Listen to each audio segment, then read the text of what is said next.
You are now locked into the Live with Brandon Blakeney podcast. Here is your host, Brandon Blakeney.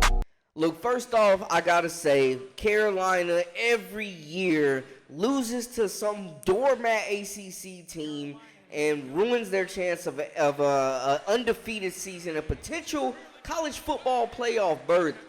You know what I'm saying? Every time we think they're gonna go undefeated and they're looking promising, something happens. This time it was Virginia, and now Drake May and company will look to bounce back, man, against a scrappy Georgia Tech team that can absolutely move the football. This isn't your dad's Georgia Tech triple option type of offense that they're running, man. These guys are letting that thing fly, and they have a signature win over Miami. So if Drake May and company do not come to play, they could be sitting on L number 2.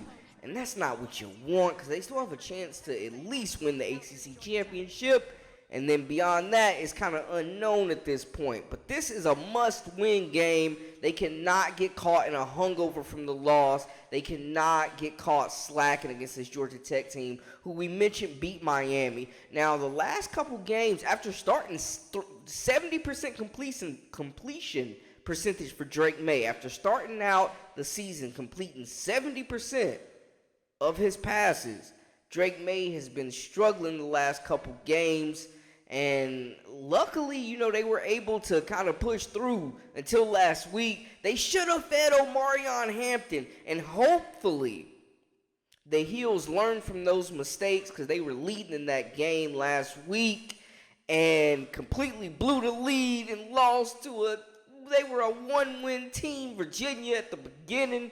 Before the game started, they finished and they got 2 wins. Now Carolina has to feed the beast. They got to get Hampton the ball. They got to get Tez Walker the ball. The kid, since being ruled eligible, has come back and scored 4 touchdowns in 2 games. Look, he's the real deal. They need to get him the football. They need to ground and pound. They need to run it with Hampton. May has to come out and be accurate, and this defense has to continue to do what they do and get to that quarterback. Now, the season is not done for the Heels, but a loss here, forget about it. It's a wrap. Drake May has to show us again why he is that bad man, why he is being considered the number 1 overall pick or number 2 overall pick, depending on who you ask. He's got to come out and lead these Heels, man, and they got to get a win against those Yellow Jackets.